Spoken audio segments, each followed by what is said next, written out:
ഉണ്ടാക്കിയാലോ? ഇത് കുട്ടികൾക്ക് ഭയങ്കര എളുപ്പത്തിൽ ചെയ്യാൻ പറ്റുന്നതാണ്.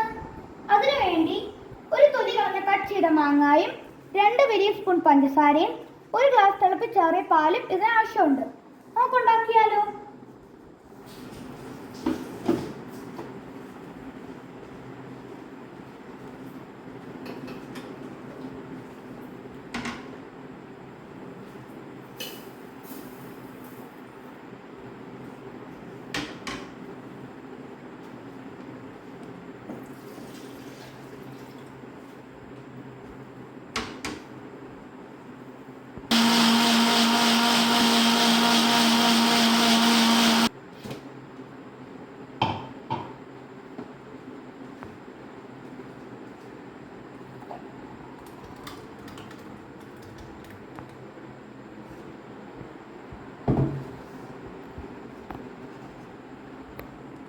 നമുക്കിത്തിരി ആൽമണ്ടും മാങ്ങ ഇട്ടാലോ?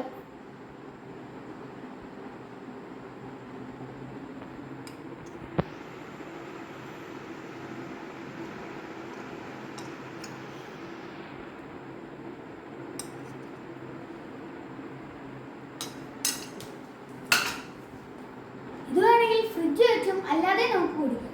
കൂട്ടുകാരെ, നിങ്ങൾക്ക് ഇഷ്ടപ്പെട്ടെങ്കിൽ ഉണ്ടാക്കി നോക്കണേ.